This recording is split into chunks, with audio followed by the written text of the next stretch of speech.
జై శ్రీమన్నారాయణ. శ్రీమతే రామానుజాయ నమః. కృష్ణం వందే జగద్గురుం. ఆండాళ్ దివ్య తిరువడిగలే శరణం.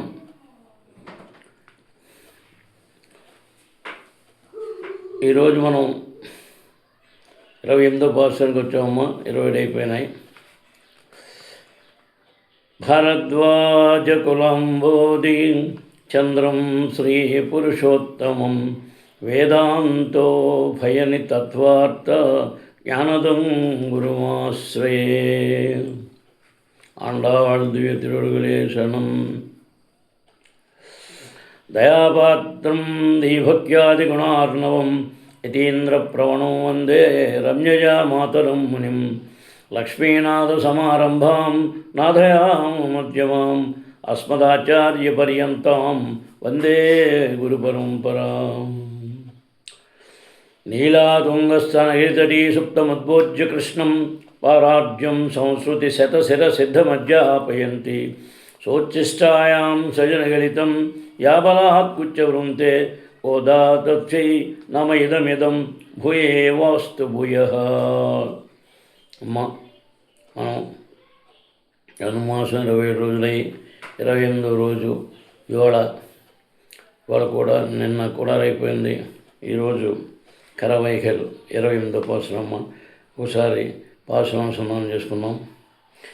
கரவைகள் பெண் சென்று காணம் சேரம் துன்போம் அறிவொன்னுமில்லாத ஆயக்குலத்து உந்தன்னை பிறவி பெருந்தினை புண்ணியம் யாமுடையோம். குறை ஒன்றுமில்லாத கோவிந்தா உந்தன்னோட் உறவேல் நமக்கு இங்கொழிக்க ஒழியாது. அறியாத பிள்ளைகளும் அன்பினால் உந்தன்னை சிறுபேரத்தளவும் சீரியருளாதே. இறைவா நீ தாராய் பறை లోరింబాయ్. మా అండవాళ్ళ దివ్య తిరువడిగలే శరణం. పాసురాన్ని ఒకసారి అనుసంధానం చేసుకున్నాం. అంచేత ఒకసారి మనం పాసురంలో అంతరార్థం ఒకసారి తెలుసుకోవటానికి ప్రయత్నం చేసుకుందాం. ఈ 28వ పాసురంలో ఏమన్నారు? ఈ జీవాత్మ అచ్చిరాని మార్గములో పయనించి విరజానది స్నానం చేసి బ్రహ్మలంకార భూషితుడైన పరమపనాథుని చేరి పొందే బ్రహ్మానందానుభవం కిందటి పాసురం ద్వారా కోరినాము. ఈ స్థితిని పొందటానికి మీకు గల అర్హత ఏమిటి అని స్వామి అనగా, నీ నిరిహెత్తుక కటాక్షము తప్ప మా వద్ద అర్హత ఏమీ లేదు అని విన్నవిస్తున్నారు ఈ పాసురంలో. దీనినే ప్రపత్తి, శరణాగతి అంటారు. ప్రపత్తి అంటే ఏమీ చేయనవసరం లేదనుకుంటారు కొందరు. అలా కాదు. తాను చేసే నైతిక ప్రవర్తనయుతమైన ప్రతి పని పరమాత్మే చేయిస్తున్నాడని, తన భారం భగవంతునిదే అని విశ్వసించి ఆయన కళ్యాణ గుణమును సంకీర్తన చేస్తూ తాను చేస్తున్నాననే అహంకారమును విడిచి, నేనేదో చేస్తున్నాననే అహంకారాన్ని విడిచి భాగవత గోష్ఠితో కలిసి జీవించడమే శరణాగతి అని మనకు తిరుప్పావై దివ్య ప్రబంధం ద్వారా తెలుస్తున్నది.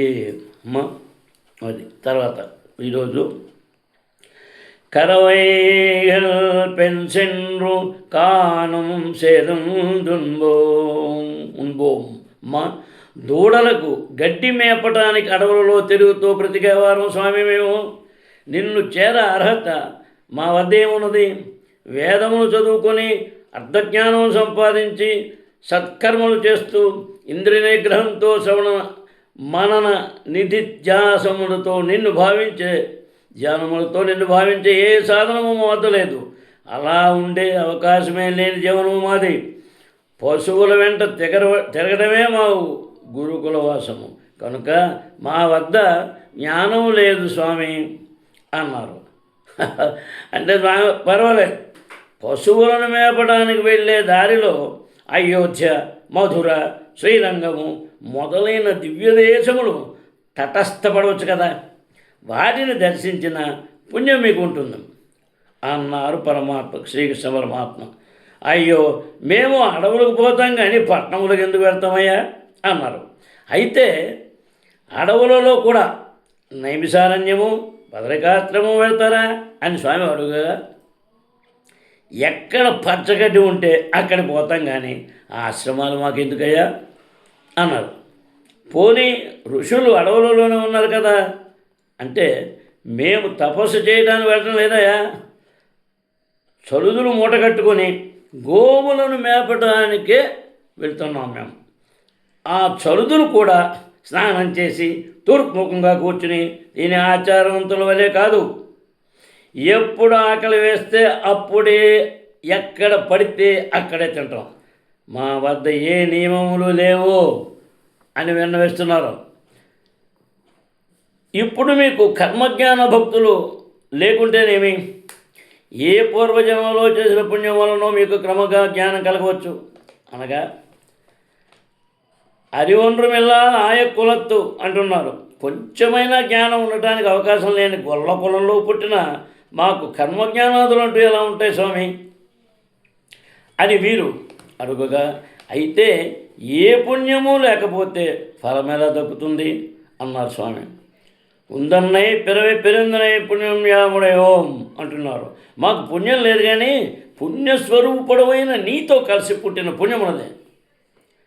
మేము సంపాదించిన పుణ్యం లేదన్నాము కానీ అప్రయత్నంగా సిద్ధించిన సుకృతం లేదన్నామా? మేము కష్టపడి అంటే మామూలుగా కష్టపడి వండుకోలేదు కానీ పెద్ద సందర్భంలో తినలేదన్నామా? మేము వండుకోలేదు కానీ పెద్ద పెద్ద సందర్భంలో తినలేదన్నామా? మాకు వేరే పుణ్యం వండుకోలేదు కానీ పుణ్యస్వరూపునికి పాలు పెరుగు పోసి పెంచుకుంటున్నాము. మా కుటుంబానికి కల్పవల్లి అనే యశోదాదేవి నిన్ను పెంచి ఆ భాగ్యం మా అందరికీ పంచింది. అందుకే ఉద్ధవుడు కూడా అహో భాగ్య మహోభాగ్యం నందగోప ప్రయోకసాం అంటూ కొనియాడాడు కదా. అటువంటి గొప్ప పుణ్యము గల భాగ్యవంతులము అన్నారు. అయితే తెలివి తక్కువ కులంలో పుట్టిన నేను మిమ్మల్ని ఎలా ఉద్ధరించగలను అన్నాడు స్వామి. అది చూడండి ఆయన ప్రశ్న. ఆయన తెలివి తక్కువ వంశంలో పుట్టేటాను కానీ నేను ఎలా ఉద్ధరించగలనమ్మా అంటే, కొరై ఒండ్రు వెళ్ళాల గోవిందా, కొరత ఏమీ లేదు గోవిందా అంటున్నారు. మాకు తెలివి కొంచెం కూడా లేదన్నాము కానీ నీకు కొరత ఉందన్నామా గోవిందా. మేము నడవలేమన్నాము కానీ మేము ఎక్కిన వాహనం వేగంగా పోలేదన్నామా. ఇంద్రుడు రాళ్ల వాన కురిపించినప్పుడు గోవర్ధన పర్వతం ఎత్తి గోవులను గోపాలను కాపాడినవాడు కదా గోవిందా. సకల కళ్యాణ గుణ పరిపూర్ణుడా, ఏ కొరత లేనివాడా అంటున్నారు. అమ్మా చూడండి స్వామివారు ఎప్పుడో ఒకసారి కాపాడినంత మాత్రం చేత ఎప్పుడూ రక్షించాలేమున్నది. నేను రక్షించకపోతే మీరేమి చేస్తారు అన్నాడు స్వామి.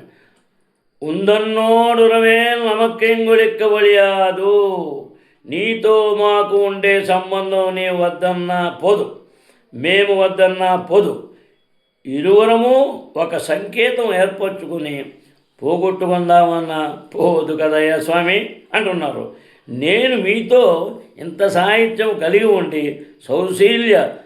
సౌరభ్యాదులను ప్రకటిస్తే మీరు పర్వతాన్ని తెలిపే నారాయణన్ అంటూ పిలిచారే అన్నాడు స్వామి. அறியாத பிள்ளைகளும் அன்பினால் உந்தன்னை சிறுவேரை தரும் సిరి ఎరులాదే. ఓహో అదా, ఏదో చిన్నపిల్లలము ప్రేమ చేత నిన్ను చిన్న పేరు పెట్టి పిలిచినందుకు క్షమించు కృష్ణ. పాండవదూత, పార్థసారథి, గోవిందుడు అని బిరుదు సంపాదించుకుని పొంగిపోతున్న నిన్ను దేవాది దేవా నారాయణ అని పరత్వాన్ని ప్రకటించే పేర్లతో పిలిచినందుకు మా అపరాధమును క్షమించు స్వామి అని అంటున్నారు. ఇరైవాని తారాయ్ పరయే లోరెంబావాయ్. స్వామి నీవు మా యందు నిర్హేతుక కటాక్షంతో మాకు కైంకర్యమనే పురుషార్థం ప్రసాదించు అని ప్రార్థిస్తున్నారు. అమ్మా చూడండి, అది స్వామివారు ఈరోజు ఈ పాసురంలో మనం చేసిన అనుసంధానంలో ఉన్న దాంట్లో తర్వాత ఏమంటున్నారు, ఇక రెండవ భావం ఏంటంటే, స్వామి సాధు పరిత్రాణము కొరకు కదా నీకు ఈ లోకములో అవతరించేది, కనుక మమ్ములను రక్షించు. లక్ష్మీదేవి మాకు పురుషాకారం చేసి అస్తుతే శరణాగతికి తగిన స్థితి నీకు లభించుగాక అని అభయం ఇచ్చి ఆశీర్వదించారు. స్వామి ఇక నీవు మోక్షయిష్యామి మా శుచః అనవద్దా తండ్రి, నీవు తప్ప వేరే గతి మాకు లేదు. అనన్యగతి కులము, నీ అండయే బలంగా కలిగిన పుణ్యవంతులము. మేము స్వీకరించిన పుణ్యస్వరూపునికి ఏ కొరతలు లేవు. నీతో మాకు ఉండే సంబంధం మేము విడిచినా నీవు విడిచినా కూడా పోని సంబంధం. కాబట్టి నీ నిర్హేతుక కృపచే మమ్ము తప్పక రక్షించు స్వామి అని ప్రార్థిస్తున్నారు. అమ్మ ఈ పాసురంలో అది గొప్పతనం. ఇప్పుడు వాళ్ళు ఎంత చక్కగా చెప్తున్నారు చూడండి. మీరు అక్కడికి వెళ్ళండి ఇక్కడికి వెళ్ళండి అంటే అవన్నీ మాకు ఎందుకే, మీరు నైమిసారణ్యం వెళ్ళండి, లేకపోతే ఇంకో చోటకి వెళ్ళండి, అనేక రకాలైన మనకి పుణ్యక్షేత్రాలన్నీ ఉన్నాయి కదా. అంచేత చక్కగా మీరు అక్కడికి వెళ్ళి మీరు చక్కగా ఆనందంగా అక్కడ ఉండొచ్చు కదా, ఆ క్షేత్రాలని చూడొచ్చు కదా అని ఎంతో చక్కగా వారు స్వామివారు చెప్తున్నారు అనమాట. మరి వీళ్ళు అసలు మాకు అదేం అక్కర్లేదన్నారు. మాకు ఏ రకమైన అవసరం లేదయా, మాకేంటి, మా మధుర వెళ్ళు, అయోధ్య వెళ్ళండి, శ్రీరంగం వెళ్ళండి అంటున్నారు స్వామి. మాకెందుకు, మేము అడవుల్లో అలా వెళ్తూ ఉంటాం, పట్టణాలు మాకెందుకు స్వామి అంటే నువ్వు మళ్ళీ స్వామి నైమిషారణ్యం వెళ్ళండి, భద్రకాశ్రమం వెళ్ళండి పెడతారా అని స్వామి అంటే, పచ్చగడ్డి ఎక్కడ ఉంటే అక్కడ పోతాం, ఆశ్రమాలు మాకెందుకయ్యా అన్నారు. అంటే పోనీ ఋషులు అడవులు ఉన్నారు కదా అంటే మేము తపస్సు చేయడానికి వెళ్ళలేదయా, చదువులు మూట కట్టుకొని చక్కగా మాకు ఎప్పుడు ఎక్కడ మాకు ఆకలి వేస్తే అక్కడే కూర్చుని అక్కడే శుభ్రంగా మా తెచ్చుకున్న చద్దుల్ని సంతోషంగా తీసుకుంటాం.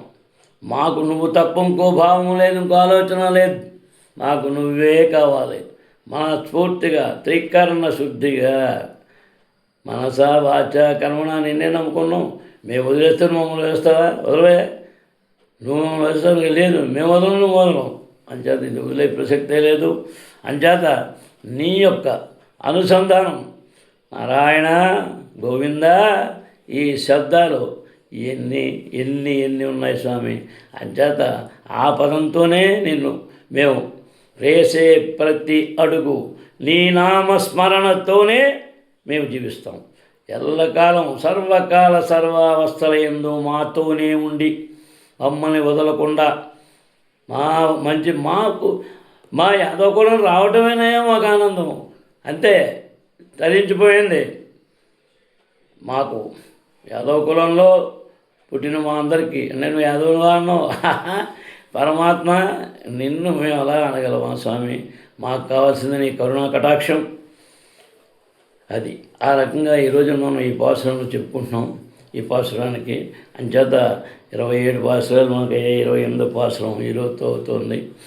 సిత్తం శ్రీకాలే తర్వాత మనకి వంకక్కడ 2 పాసురాలు చాత్మలే పాసురాలు చక్కగా ఫలశ్రుతి తర్వాత 30 అయిపోయిన తర్వాత మనం కళ్యాణం చేసుకుంటాం. 30 తప్ప ఆమె ఆఖరి పాసురంలో. అంచేత ఈ 30 రోజులు ఎంత ఆనందకరంగా ఆ భగవంతుని యొక్క అమ్మగారి యొక్క పరిపూర్ణ కటాక్షంతో మనం నిర్వర్తించుకుంటున్నామో అంత ఆనందాన్ని మనం పొందగలిగే అవకాశం అన్నాళ్ళమ్మ గారు మనకి 30 పాసురాల్లో ఇచ్చారు. అంటే అందరూ కూడా ఆయురారోగ్య ఐశ్వర్యాలతో అమ్మ సుఖంగా ఉండాలి. ఇక ధనుమాసం దగ్గరికి వచ్చేసాం. ఈరోజు 28 రోజులు అంటే మనకి దగ్గరికి వచ్చింది. ఇక అంచేత అందరూ కూడా పరమాత్ముడి యొక్క పరిపూర్ణమైన శ్రీ గోదారంగనాథ స్వామి వారి పరిపూర్ణ కటాక్షంతో ఆయురారోగ్యైశ్వర్యాలతో సర్వే జనా సుఖినో భవంతు. అమ్మ తర్వాత ఒకసారి అమ్మను ఒకసారి అనుకోవాలి కదా. కర్కటే పూర్వఫల్గుణ్యాం తులసీ కాననోద్భవాం పాండ్యే విశ్వంబరాం గోదాం వందే శ్రీ రంగనాయకీ. ఆ గోదా రంగనాథుడి యొక్క పరిపూర్ణమైన కటాక్షంతో అందరూ ఆయురారోగ్యైశ్వర్యాలతో సుఖంగా ఉండాలి. జై శ్రీమన్నారాయణ. శ్రీమతే రామానుజాయ నమః. కృష్ణం వందే జగద్గురుం. ఆండాళ్ దివ్య తిరువడిగలే శరణం. జై శ్రీకృష్ణ.